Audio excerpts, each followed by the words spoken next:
पटकन पहिला मुद्दा बालाजीराव आपल्यासाठी, नक्षल हा वाद तुम्हाला नवीन नाही, काँग्रेसला काही फार त्याबद्दलचं आत्तापर्यंतचं प्रेम नाही। मनमोहन सिंगांच्या सरकारमध्ये जंगलातल्या नक्षलवाद्यांच्या विरोधात सर्वाधिक तीव्र मोहीम आपल्याच सरकारने राबवली। मग आता बौद्धिक नक्षल किंवा ज्याला दिमागी नक्षल असा शब्द पंतप्रधानांच्या तोंडून निघाला, त्याला विरोध करायची गरज काय? बंदुकीतून निघणाऱ्या नक्षलवादाला काँग्रेस पक्षानं कसा विरोध केला आणि बिमोड करण्यासाठी कशा मोहिमा राबवल्या हे प्रसादजी आपण सांगितल्याबद्दल सगळ्यात प्रथम मी आपलं अभिनंदन करतो। पण मोदीजींनी काल लाल किल्ल्यावरून बोलत असताना दिमागी नक्षल हा जो शब्द प्रयोग केलेला आहे, त्याच्या अगोदर जी भाषणात त्यांनी पार्श्वभूमी सांगितली त्यावरनं या देशातल्या सत्तेला प्रश्न विचारणारे, मूलभूत हक्क मागून रस्त्यावरती उतरणारे आणि देशातील अनागोंदी कारभाराच्या विरोधामध्ये सरकारला धारेवरती धरणारे कोण, तर दिमागी नक्षल अशा प्रकारचा युक्तिवाद देशाच्या पंतप्रधानांनी नरेंद्र मोदी यांनी केला। त्यामुळं मला इथं विचारायचं आहे, जर हे सगळे दिमागी नक्षल असतील तर मग या देशात 400 पार आम्हाला निवडून द्या, त्यानंतर आम्ही या देशाची राज्यघटना बदलून टाकू असं म्हणणारा अनंतकुमार हेगडे हा नेमकं कोण म्हणायचा? त्याचबरोबर राजस्थानमधला एक मंत्री यांचा तो लल्लू नावाचा काहीतरी, तो त्या ठिकाणावरती म्हणतो की आम्हाला 400 पार जागा भेटल्याच्या नंतर या देशातली राज्यघटना आम्ही बदलून टाकू, त्याचबरोबर या देशामध्ये आरक्षण जे आहे ते दूर करू। मला समारोपाकडे येताना प्रसादजी हे सांगायचंय, मग अशा प्रकारे कुलदीप सिंग सेंगर असतील जे बलात्कारातले आरोपी आहेत त्यांच्याच पक्षामध्ये आहेत, किंवा साध्वी प्रज्ञा सिंग ज्या सातत्यानं देशविरोधी वाक्य करतात, मग यांना पण नरेंद्र मोदी दिमागी नक्षल म्हणणार आहेत का? किंवा समारोप करताना हे मोदीजींच्या डोक्यातून आलेलं जे विधान आहे ते दिमागी मनुवादीपणातून आलेलं आहे। त्यामुळे मोदीजींपासून या वाक्याचं समर्थन करणारे सगळे दिमागी मनुवादी आहेत हे आमचं स्पष्ट म्हणणं आहे। बालाजीराव, थोड्या वेळापूर्वी मी या गोष्टीचा उल्लेख केलेला होता की जंगलातल्या नक्षलवाद्यांच्या विरोधात काँग्रेस सरकारची मोहीम किती तीव्र होती आणि त्याही वेळेला हे सगळे नक्षलवादी तुम्हाला विरोध करत होते, हे सगळे नक्षलवादी शहरातूनही तुम्हाला विरोध करत होते। आणि आजच्या घडीला कोण आहेत शहरात बसून नक्षलवाद राबवणारे हे अजितराव जे सांगतायत तो एक मुद्दा आहेच, पण ते तुम्हाला ठाऊक नाही असं नाहीये। तुमची सगळी गाडी ही आज नक्षलवादाच्या भरोश्यावर सत्तेकडे जाऊ पाहतीये का? तुम्हाला नक्षलवाद्यांच्या मदतीशिवाय सत्ता शक्य नाही हे छत्तीसगड मधलं उदाहरण होतं, म्हणून तुम्हाला त्यांच्यावर भरोसा ठेवावासा वाटतो का? सगळ्यात प्रथम तर सर, नक्षलवाद्याच्या भरोश्यावरती काँग्रेसची गाडी चालते का हा मुळात तुमचा प्रश्नच चुकीचा आहे। छत्तीसगड उदाहरण डोळ्यासमोर नाही, कुठलंही उदाहरण असो, कुठल्याही राज्यातली सत्ता मिळवत असताना आम्ही जनतेच्या मुद्द्यावरती जनतेमध्ये जाऊन जनमताच्या कौलावरती सत्ता मिळवलेली आहे। या देशातल्या सर्व प्रकारचा आतंकवाद, नक्षलवाद, दहशतवाद मोडीत काढण्याचं काम काँग्रेस पक्षानं सत्तेवरती असताना केलं। आता तुमच्या प्रश्नाकडे येतो प्रसादजी, जो प्रश्न होता की हा जो जंगलातला नक्षलवाद आहे आणि शहरात पण आहे, तर मग आमचं काय मत आहे? तर मला हे म्हणायचंय की गेल्या 12 वर्षापासून देशामध्ये नरेंद्र मोदींच्या नेतृत्वामध्ये भारतीय जनता पक्षाचं 56 इंचाच्या छातीचं सरकार आहे। मग यांना शहरातले नक्षलवादी शोधणं होत नाही, यांचं अपयश आहे। यांना शहरामध्ये नक्षलवादी आहेत शोधा ना तुम्ही, शहरातले नक्षलवादी वेचून शोधून काढले की वरवरा राव असेल किंवा आतापर्यंत अगदी भीमा कोरेगावच्या आंदोलनातले लोक असतील, पुरावे सिद्ध झाले, त्यांच्यावरती पुरावे सिद्ध झाले का? विनाकारण शहरी नक्षलवाद सरकारला प्रश्न विचारणाऱ्याच्या प्रत्येकाच्या माथी लावायचा आणि त्याचा आवाज बंद करण्यासाठी वर्षानुवर्ष केसेसचे ट्रायल न होऊ देता, पुराव्यानिशी त्या ठिकाणावरती सुनावण्या न होऊ देता त्यांना डांबून ठेवायचं नाही। पण मग तुम्ही वरवरा राव वगैरे सारखी माणसं ही अत्यंत पवित्र आहेत असं म्हणणार आहात का? आणि तुम्ही वरवरा राव सारखी माणसं पवित्र आहेत असं म्हणणार आहात? बालाजी सारखी माणसं पवित्र आहात असं म्हणणार आहात? संविधानिक साईबाबा सारखी माणसं पवित्र आहेत असं म्हणणार आहात? ऐका, संविधानिक चौकटीच्या विरोधात जे कोणी आहेत, ते साध्वी प्रज्ञा सिंग असो किंवा संविधानिक चौकटीच्या विरोधातला कोणी असो, तो 100% गुन्हेगार आहे। मग साध्वी प्रज्ञा सिंगवर कुठे गुन्हा सिद्ध झाला?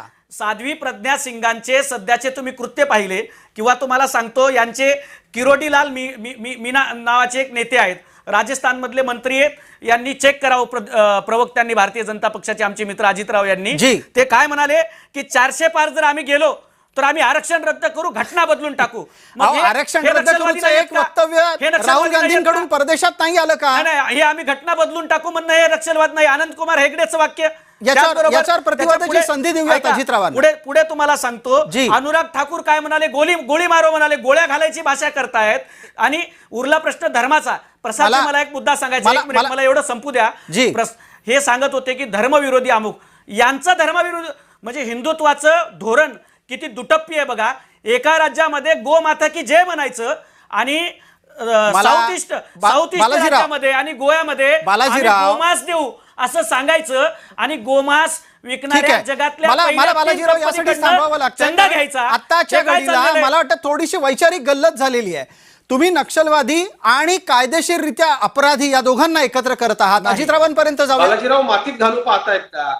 म्हणजे उत्तर देतो. मला असं वाटतं उत्तर देतो. आम्ही वैचारिक नक्षलवादी आहोत असं काँग्रेसच्या नेत्यांनी म्हणणं म्हणजे तिरंग्याचा अपमान आहे, देशाचा अपमान आहे, संसदेचा. तिरंग्यावरती तर तुम्ही बोलूच नाही. 1952 पर्यंत तुमच्या मातृसंघटनेनं तिरंगा 52 वर्ष तुमच्या मातृसंघटनेनं तिरंगा फडकवला नाही. 2000 तिथं 3 तरुणांना घुसावं लागलं आणि तिरंगा जबरदस्ती फडकवावा लागला. तिरंग्यावरती तुम्ही बोलताय. संघ आणि भाजपला तिरंग्यावरती मला चर्चेला मुद्द्याकडे आणावं लागेल. एक मिनिट बालाजीराव, जो मुद्दा अजितरावांनी उपस्थित केला तो असा आहे, तुम्ही त्यावर उत्तर देणं अपेक्षित आहे. काँग्रेसच्या नेत्यांना आपण बौद्धिक नक्षलवादी आहोत हे सांगायचा अभिमान का वाटायला लागलाय? याचं कारण असं आहे की देशाच्या पंतप्रधानांना सरकारला प्रश्न विचारणारे लोक हे नक्षलवादी वाटायला लागलेत.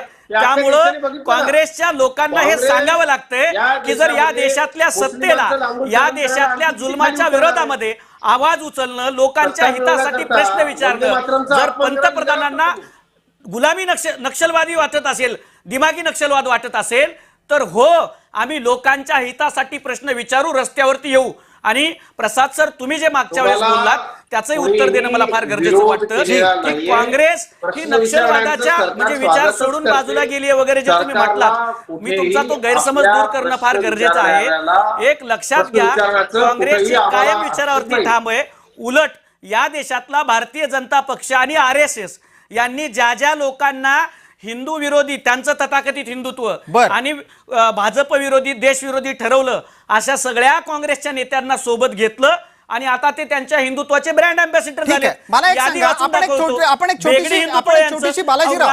नक्षलवादाच्या मुद्द्यावर आपण एक अत्यंत छोटीशी चाचणी घेऊ. मला एका गोष्टीचं उत्तर द्या. काँग्रेसला नक्षलवाद्यांना धर्म मान्य नाही, काँग्रेसला निधर्मी का धर्मनिरपेक्ष यापैकी काय निवडायचंय? पटकन सांगा. काँग्रेस, एक लक्षात घ्या, भारतीय संविधानाच्या प्रास्ताविकेमध्ये जे मांडलेलं आहे ती मानणारी काँग्रेस आहे. म्हणजे काय? तुम्ही निधर्मी आहात की धर्मनिरपेक्ष आहात? तुम्ही निधर्मी आहात की धर्मनिरपेक्ष आहात? धर्मनिरपेक्ष या देशाच्या राज्यघटनेमध्ये आहे आणि धर्मनिरपेक्ष काँग्रेस पक्ष आहे. धर्मनिरपेक्ष. ठीक आहे. मग आता जर तुम्ही धर्मनिरपेक्ष असाल तर व्यक्तीला त्याच्या आस्थेच्या पूजेचा अधिकार असला पाहिजे. हे नक्षलवाद्यांना मान्य नाही, काँग्रेसला मान्य आहे. नाही, ऐका ना प्रसाद सर, तुम्ही थोडीशी गल्लत करताय, कदाचित बोलण्यात होत असेल किंवा जाणीवपूर्वक करत असाल. नक्षलवाद्यांना काय मान्य आहे आणि काय नाही हा त्यांचा प्रश्न आहे. काँग्रेस काय मानतं?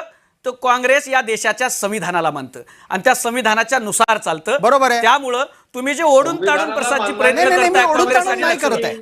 काय केलं तुम्ही? थोड्या वेळापूर्वी हे म्हणालात की होय, बौद्धिक नक्षलवादी आम्ही म्हणून घ्यायला अभिमानास्पद वाटतं आम्हाला. तुम्हाला परत तेच म्हणतोय की बंदुकीतला नक्षलवाद वेगळा आणि या देशातल्या सत्तेला प्रश्न विचारणाऱ्या, आता जर प्रसाद कातेंनी नरेंद्र मोदींना, तसं तुम्ही करणार नाही, पण जर एखादा लोकांच्या मुद्द्यावरती प्रश्न विचारला, पेपर फुटीत तुम्ही का बॅरल मधनं गोळ्या का झाडल्या, हे तुम्ही विचारायची हिंमत करणार नाही प्रसादजी.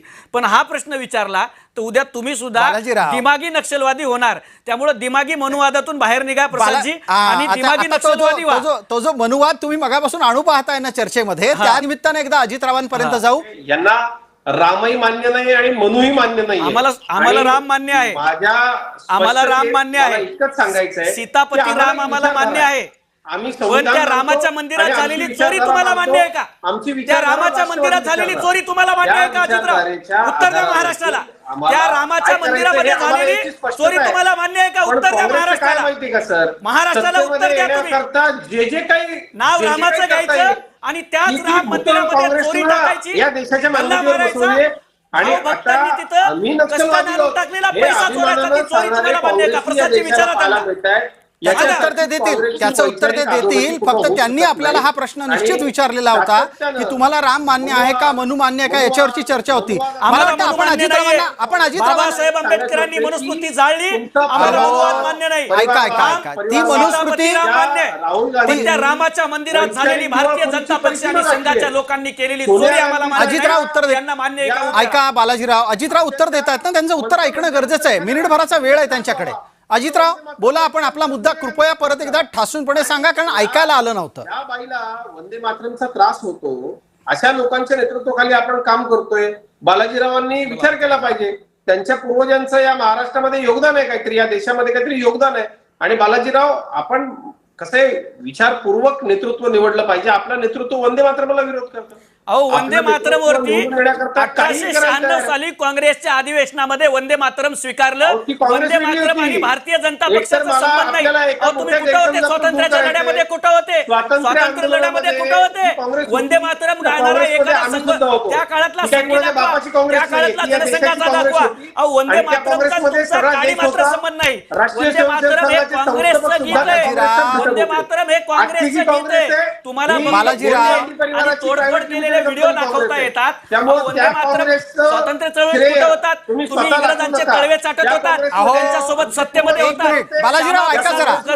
अजितराव थोडंसं थांबा. सिंध प्रांतामध्ये मुस्लिम लीगच्या युतीमध्ये तुमचं सरकार होतं. मुस्लिम लीगच्या युतीमध्ये आणि तुम्ही वंदे मातरम काँग्रेसचा 1896 अधिवेशनामध्ये रवींद्रनाथ टागोर यांनी जनगणमन गायलं आणि स्वतः त्या ठिकाणावरती वंदे मातरम पुढे गाण्यात आलं. वंदे मातरम हे काँग्रेसचं गीत आहे. भाजपचा मात्र संबंध नाही त्याच्याशी. ठीक आहे. तुमचं फार- नमस्ते सदा अजितराव वत्सले. अजितराव थोडं नमस्ते थांबा. सदा वत्सले हेच तुमचं गीत आहे. अजितराव थोडं नमस्ते थांबा. सदा वत्सले सगळ्यात हे आनंदाची तुमचं गोष्ट आहे तुमच्या बालाजीराव, वैचारिक नक्षलवादाला समर्थन देऊन काँग्रेसनं आपल्या पायावर धोंडा पाडून घेतलाय. या आरोपाला, या आक्षेपाला उत्तर द्या. मिनिटाचा वेळ आहे. चर्चा समारोपाकडे आली आहे. प्रसादजी, सगळ्यात महत्वाचं, वैचारिक नक्षलवादाला आम्ही समर्थन दिलेलं नाहीये किंवा कुठल्याही प्रकारच्या नक्षलवादाला समर्थन नाही. पण नरेंद्र मोदीजींच्या संगोट्या मानसिकतेतून हे जे विधान आलं ते विधान होतं एका तानाशहाचं. आणि त्या तानाशहाला या देशामध्ये सत्तेला कुठलाही प्रश्न नकोय. हम करे सो कायदा पाहिजे. आणि म्हणून रस्त्यावरती आलेली तरुणाई ज्या वेळेला हक्क मागते आणि त्या तरुणाईला सपोर्ट देण्यासाठी इथला सगळा वर्ग उठला, त्यावेळेला हादरलेल्या, घाबरलेल्या, नेमळत सत्तेतील नरेंद्र मोदी आणि अमित शहा यांनी संपूर्ण अधिवेशनातनं पळ काढला. विरोध करणाऱ्यांना त्यांनी तुम्ही अशा पद्धतीनं मग वैचारिक नक्षलवादाचं समर्थन नाही म्हणता, पण मग दिमागी नक्षल स्वतःला म्हणवून घेत राहणार आहात. त्यांनी ज्या सत्तेला प्रश्न विचारणाऱ्याला नरेंद्र मोदीचं दिमागी नक्षलवादी म्हणत असतील तर हो, सत्तेला आम्ही प्रश्न विचारत राहू, लोकांसाठी लढत राहू. हो, आम्ही दिमागी नक्षल आहोत. ठीक आहे. आम्ही तुम्हाला प्रश्न विचारू. अजितजी